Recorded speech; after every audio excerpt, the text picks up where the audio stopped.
Happy Sunday, ladies and gentlemen. We are back with your top bets for the day, for your locks. Let's get into it.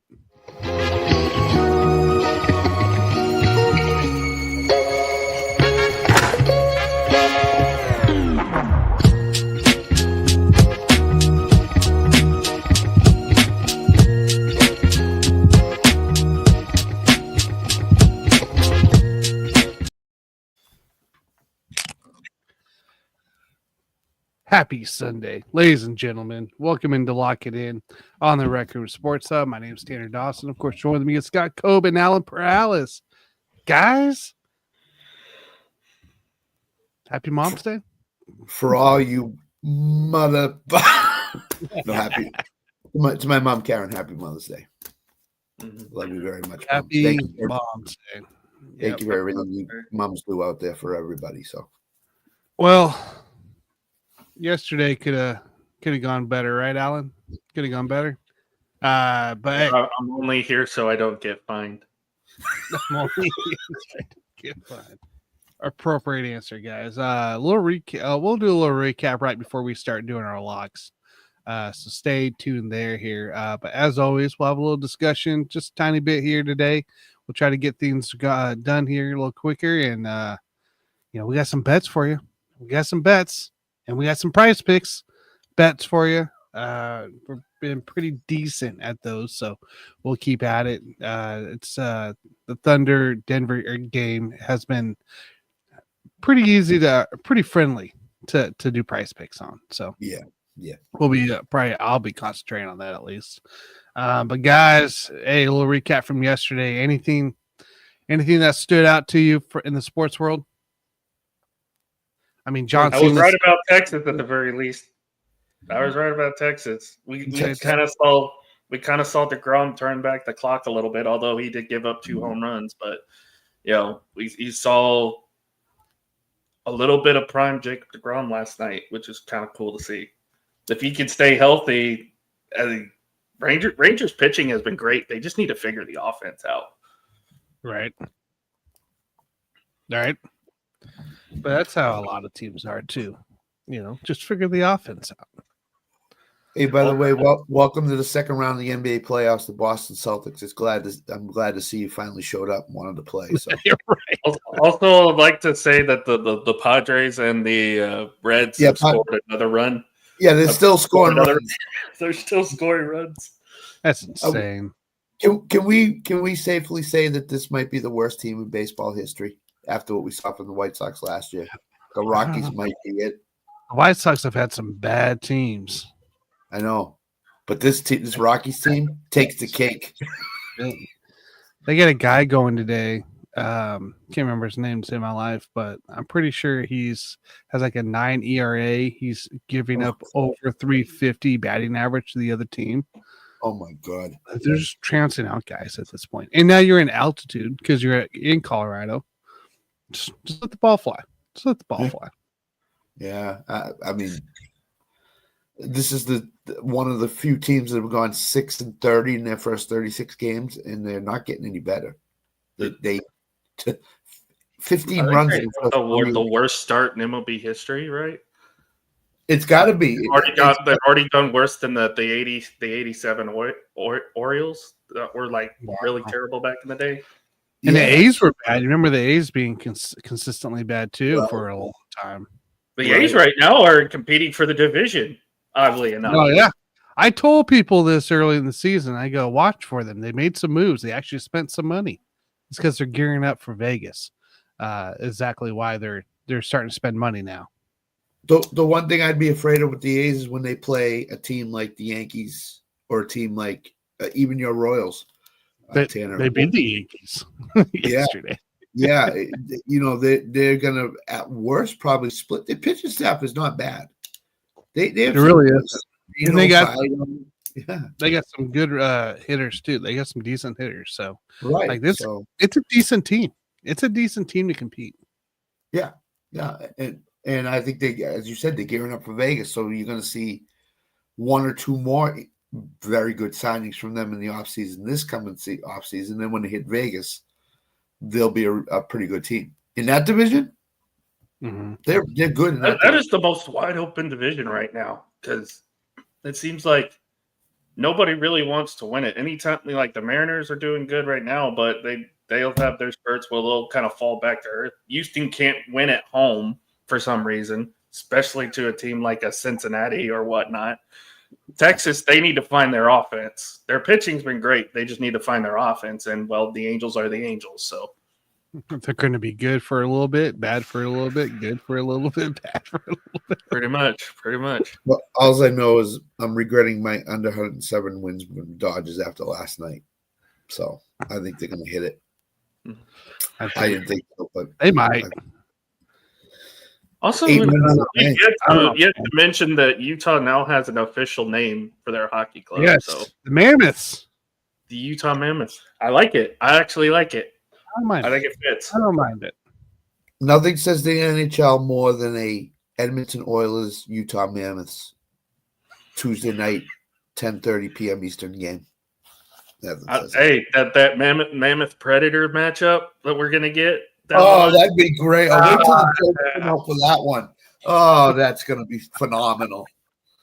Oh, check Twitter, everybody, when that happens. Oh, my You're Lord. gonna see all these game things. It's going to be interesting there. I can tell you that. That's pretty wild. But yeah, the Mammoths, man. That's they're keeping the same colors I see and everything else. So it's just switching the name over, which is good. I think it's nice to have a actual logo. I didn't mind the hockey club. I didn't mind it. No, I didn't mind it either. It was like the football team in Washington when they played. I kind of didn't mind it. I was fine with it. I mean, it was fun to make fun of, but Oh yeah, you would make fun of that, but no. But I mean, Utah did it the right way. Hockey club, and then they waited a year or two, and then they decided to give it a name. So that's the right way to do it. So Scott has a little breathing room. Boston got the win yesterday. He's feeling better. Minnesota ended up taking that dub as well, which they have to. Yeah, I know, but they struggled last night. It wasn't pretty. Holy moly. ugly game. Really ugly game. Alan, did you post? You were the one that posted about Curry, right? Yesterday? Or did somebody else? About game 6 potentially, yeah. The Warriors might not get to game 6. I mean, Butler was breathing hard last night. I was like, if I would have seen game 5, I would have been like, hey, all right, we're still a chance here. But I mean, playoff Jimmy just is, he has nothing with him. He has nothing there to help him. I mean, who scored? Did Pod score 24 last night or somebody else scored 24? Was it Pod? It scored Podzemski? Scored 24. No, I don't think it was last night. I'll look. I'm looking here. I got it pulled up. Because I know Edwards. Sorry, people, for going off the show yesterday. Kuminga last night was 30. I said take Edwards under props. Sorry, just watch it, and he performed really well last night. So he did. Again, if Oklahoma City keeps struggling against Denver and Minnesota could put Golden State away in 5, advantage to Minnesota in that respect. They can get some rest while Oklahoma City's battling Denver.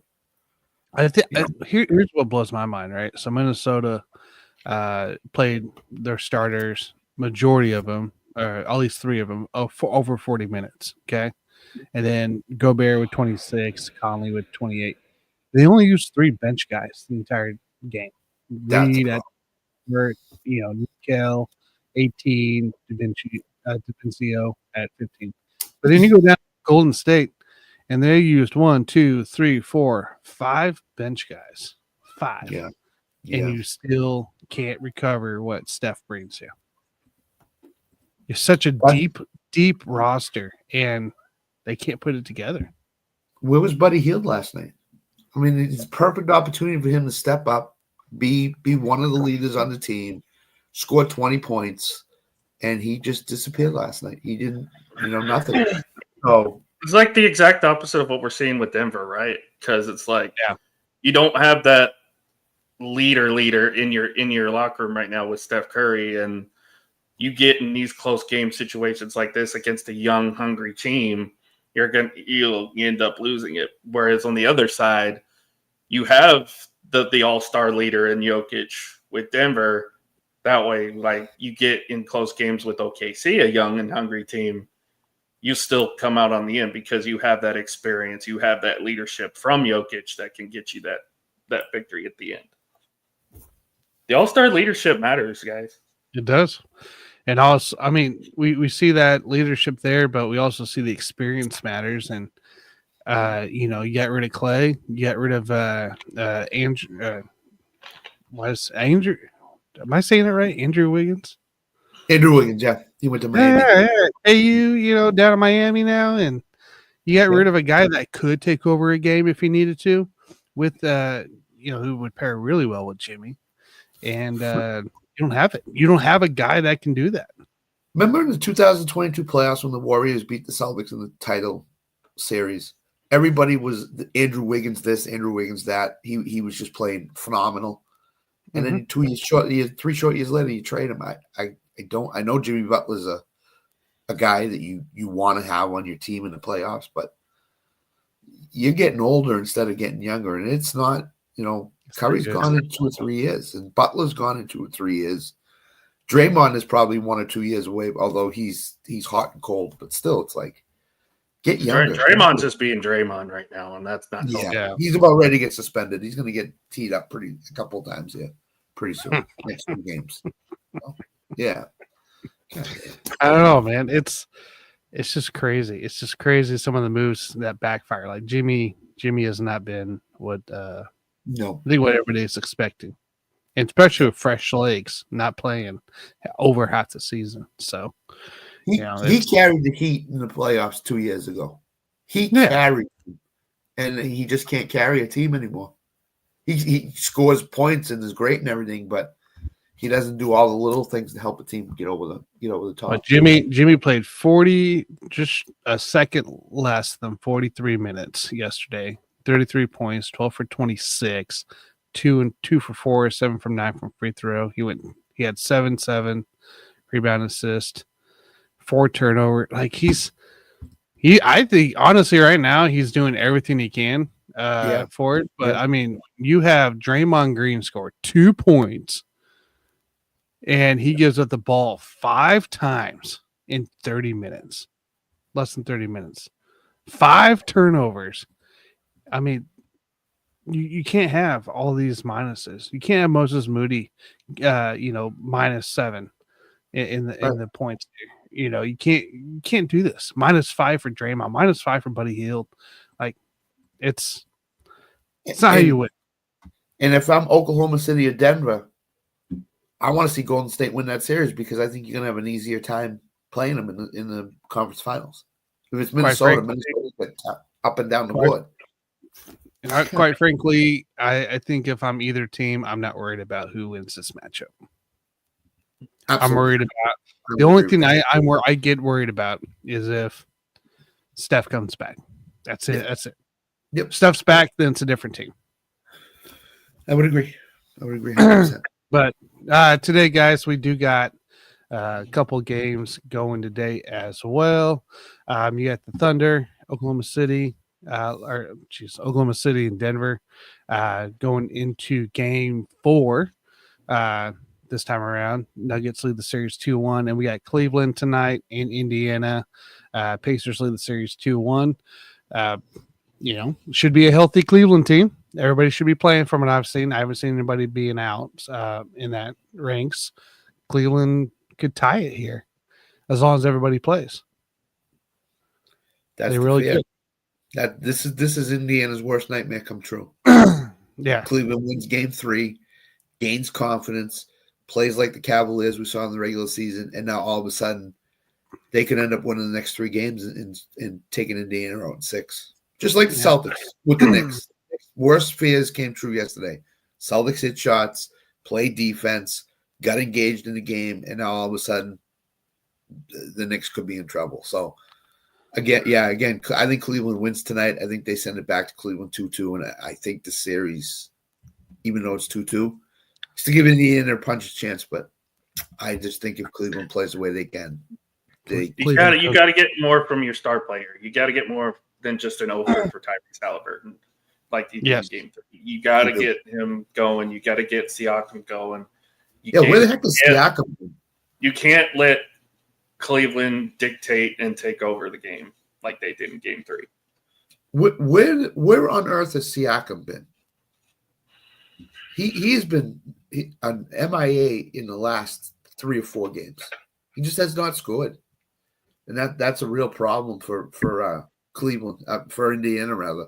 If Siakam doesn't score, they can't win. I don't think, because Halliburton's ceiling is probably 20 points in the playoffs. I don't think he can go much higher than that, which is a problem for your star player when you need 30 and you can't get it.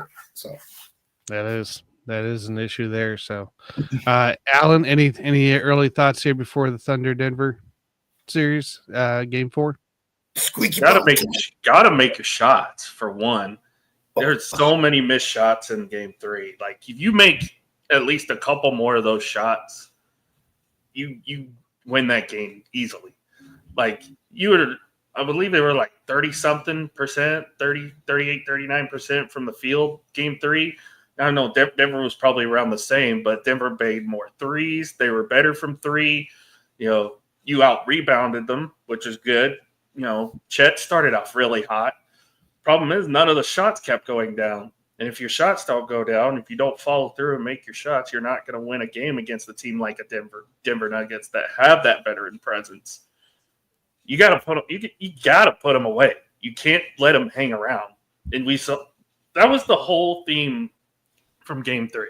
You took a 6-point lead after the first quarter, and then halftime I want to say it was a 4-point, and it's like, oh, here they come. You gotta put them. Then it was a 2-point game at the third quarter, and then you lose in overtime. It's like they just slowly whittled away at you. This is what Denver does. They take advantage of they take advantage of some team shortcomings. If you miss a ball, you got to put this team away. You can't just sit back lackadaisically. You got to show. They got to have a repeat performance from Game 2. And I'm not saying blow them out by 40, but you've got to make your shots. The only comment I'll make about this game, if Shai Gilgeous-Alexander is the MVP of the NBA, this has got to be the game he shows up and plays big. If he scores 18 points again, Denver might win the game and go up 3-1. He's got to have something like 28 to 35 points today for them to win this. 30 plus. Yeah. He's got to be the MVP that we all know he's going to be awarded in the next week to 10 days. So guess what? Your biggest player needs to show up in the biggest situation, and this is the biggest situation. They go down 3-1 to Denver. I don't know if Denver's going to lose 3 games in a row tonight. That's tough. That's tough to beat them, especially when you got to go back up there for Game 6. I don't know if they can win. If they don't win today, I really do think if we win tonight, we can put this series away. I agree. Going back to Oklahoma City is going to be tough. It's tough to play there. If you win tonight, you can definitely put this team away. Yep. Like you said, Scott, if we go down 3-1, it's going to be rough to beat the team 3 times in a row. Yeah, and then all the questions that are you just a regular season team, or can you win in the playoffs? Because this is where they lost last year. You know what most of the media is saying, right? Most of the people are saying, "Oh, this team's still too young. It's not their time yet. They'll get bounced by Denver, and then next year is the year when we can start judging this Thunder team based on how good they really are." I mean, look at what they've done. Look at what they've done the last 2 years. They're the youngest team to have the number 1 seed in back-to-back years. Tanner, would you agree with this statement that every team that has finally won a title has gone through these situations? Oh yeah, easily. And all of a sudden breakthrough. So easily. This is it for Oklahoma. I mean, what is the story that always gets talked about? Yeah, Michael Jordan won 6 NBA championships and 6 finals appearances. But he lost to the Celtics, he lost to the Pistons, he lost to all these teams before he got there. Yeah, got swept by the Celtics. Got swept by the Celtics that had what, 5 Hall of Famers on that team? Yes. Yep. So that's what I'm saying. Teams go through this. The Celtics of this right now went through this time and time again, got to the Eastern Conference Finals and lost. And didn't make it to the final. It'll happen. Like even the Warriors when they first came up. Exactly. Steph and all those guys, they got knocked out a couple times. Soon, the Thunder will be experienced, and then they can get past these guys. Okay, Agreed. very soon here. They're only going to get better. They're only going to get better from here. That's all you can do, right? Hopefully, that's all you can do. All right, ladies and gentlemen, it's our favorite time here to lock in those bets here. A little recap from yesterday. Alan could not find a win to save his life. He went over. He could have been 3-2. He could have been 3-2. It could have been because Buddy Hield scored 14 points instead of the 15.5 that he needed there. Oh, I hate that. The Royals lost. The Knicks lost big time in this one. And then Florida State was the only, that's the only thing I saw was Florida State losing the college baseball playoff. Yeah, that was the only one that mattered, honestly. Andrew Haney did not go over 4Ks. So should have said the ground. Should have said the ground. You should have stuck with your Rangers.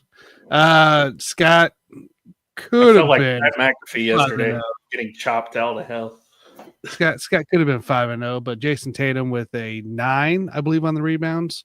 Yes. Did not go over his 10.5. Of course, Crochet did go over 6.5 Ks. They combined too. Reagan's Crochet pick went 17 Ks, so he did get that over. College baseball there. George Mason lost in his parlay, but Alex Bregman with a 0.5. He had 4 in the home hit, run, and RBI category. So 4 not until the 7th inning. He was at 0 until the 7th inning. I was like, oh, this ain't gonna happen. No, PrizePicks were 2-0, so that was really so yeah. 3-2 for you total. You did hit both your PrizePicks there, and then myself here. I went 3-2 as well total yesterday. Blue Jays Mariners went over the 8.5. Capitals and Hurricanes went under the 5.5. Michigan did not cover that 3-point that I was anticipating for the UFL side. Nikhil Alexander, I told you guys he had like 20-something points the previous game. I'm pretty sure he finished with 0 this last one. So we took the under of 6, as I told you guys. Ride that deal there, and it happened. He was at 0 going 45 seconds left at least when I saw. So took that under, got that dub for PrizePicks. But Podziemski under 5.5 rebounds did not hit. He had 8 when I saw last. So that was like 45 seconds left. So again, 3-2 day, 101 on the PrizePicks. But hey, it's a new day, guys. It's a new day. It's Sunday, and this is what sports betting is all about here. So we got 3 picks for you, 1, 2, and a bonus, and then we'll do our pick 6 PrizePicks lineup here. We're each pick 2. So stay tuned for that. All right.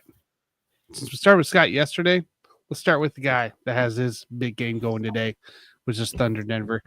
Alan, you're up, man. What's your 1, 2, and a bonus? I need some freebies here, so I'm going to go Padres minus 3.5 on the run line because the Rockies are terrible.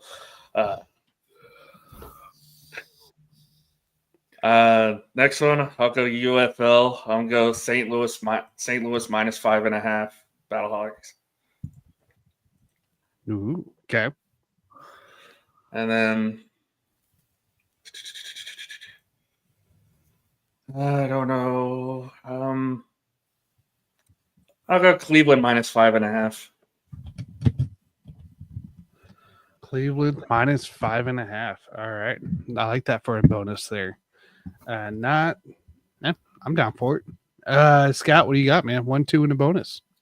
Okay, so this is parlay day. So this first parlay may seem pretty easy, pretty simple. Padres Dodgers parlay in MLB. Dodgers are minus 108 in this parlay. So, and that's the shortest price you could ever get on them. It's plus 151 overall, even with the Padres being minus 300. So that's that. I took that. Second one, college baseball, Wake Forest, North Carolina. And yes, I'm going back to George Mason. Plus 132 on the parlay. So that's good price. Okay. And Third one, the bonus. I made any tennis bets lately, so I'm back on the tennis trail here. I've been doing really well. So we're going to go parlay Emma Navarro and Andreeva at plus 114. Both the All top right. 10 players. Both are playing what should be easier opponents, but we know how that works out. Right, Alan?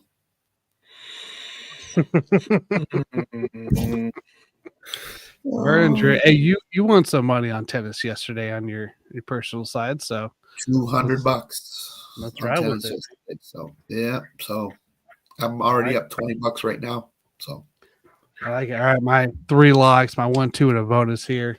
We're gonna take the Marlins Padres money line today, parlay. We're gonna go Winnipeg and Dallas under the 5.5 goals as well in the Stanley Cup playoffs. And then my bonus here, we're gonna take Philly and Cleveland. We're gonna take that over 7.5 runs today for baseball. That's my bonus. you see the Maple Leafs are plus 160 today against Florida tonight? Yeah, I saw that. I'm tempted to take that. Just to put a little bit on. Not a big bet, like a half a unit, like a $5 bet. Yeah, Plus that's 160. interesting. Yeah, I might do it. I'm still thinking about it. All right, guys, let's get at it here. This is one of my favorite segments, at least, which is Prize Picks, Pick 6. Each of us give 2 players that we want to throw at them that to build a 6-man lineup, to build a successful 6-man lineup. Let's put it that way. I'm just gonna get mine. Ooh, it changed since I've chatted last. I'll take it. Okay, all right, ladies and gentlemen, we'll get going. Alan, you are to kick us off. So I'm going homer picks with these, so I'm sorry in advance. Nate Eovaldi, over 6 strikeouts. And the second one, Isaiah Hardenstein, over 1.5 dunks. Over 1.5 dunks? PrizePicks says dunks? I didn't. Yeah, they got dunks. Do they really? Yeah. I saw they had 2-point attempts, which is interesting. I'll have to change my Hartenstein pick now, but I'll take it. Shea, I don't know what his 2-point attempts are, but he could have like 25 tonight. So today. All right, Scott, you're up. Sorry, Alan, you might want to block your ears on both of these. So, Jokic over 3 points in the first 5 minutes. I think that's pretty safe. I mean, yeah, that sounds reasonable. He hits 1-3 and then gets to the foul line. That's over 3 points. What'd you put it in? Jokic over 3 points, first 5 minutes. Got it. Okay. Second one, Aaron Gordon over 8.5 first half points. I don't know if the Thunder have controlled him in the series at all. I think he's had 3 really good games. What was what was the second one? Aaron Gordon over 8.5 first half points. First half points. Okay. First half, yeah. It's up in Denver. I think he's going to have 10 to 12 at halftime. So where the heck is? I still think the Thunder win. I still think the Thunder are going to win the game. It's going to be a close game, but I think Denver will come out on fire in the first half. Where do you see the first half? In NBA first half. It's right at the top, one of the tabs. Oh, you have to. Oh, there it is. You got it? I got it. Yep, got it. Okay. More. All right. Gordon. I built this out with you guys so I can tell you what $5 will get you. So, all right. So I got to switch my pick around here, but we'll go the first one here, which is Dort under 8.5 points today. He's been pretty consistent hitting that under. And so we got a Gordon, we got a Joker, we got a Hartenstein. We'll go Jalen Williams under 5.5 rebound or under 5 rebounds today. So a couple unders for me in this here. Which one? J Will. You got to be the specific. guard. Yeah, J-Dub. Yeah, Jalen. Yeah, J-Dub. Let me get this Jalen Williams here on here, and I'll tell you what $5 gets you. Less. So $5 puts it at $125 if this hits. Oh, that's good. That's really good. So I just looked at 2-pointers made. It's got Shea at 9. Oh yeah, he's gonna get more than that, I think. Especially like you said, Scott, if he has to go for 30 tonight. Yeah, that seems like a no-brainer to me. I'm not switching my picks, but that seems like a no-brainer to me. That Shea gets 10 2-pointers. All right, there's your price picks. Pick 6 of the day. Yeah. Let's get it. By the way, all right, people, yeah. Christmas is coming on Wednesday night. NFL schedule release Wednesday night. So let me speculate this for you. Who do you think the Eagles open up with? Detroit. So NFL Network on my Sirius radio is already saying it's probably gonna be Detroit because no division opponents have opened the season in the last 11 years. They said something like that. So it's not going to be Dallas. Although it would make sense to do Dallas because that's the money matchup. Because that's going to get you a lot. That's going to get you a lot of eyeballs if you put the Cowboys on. No, agreed. But I think Detroit would be the team because Detroit was supposedly going to be the NFC Championship. And the Super Bowl rematch is in Arrowhead, isn't it? It's in Arrowhead, yeah. So you can't do Kansas City. Nope. I mean, Detroit, Dallas seems like the only two logical ones to do. Well, Washington's there too. Washington rematch the MC10 game.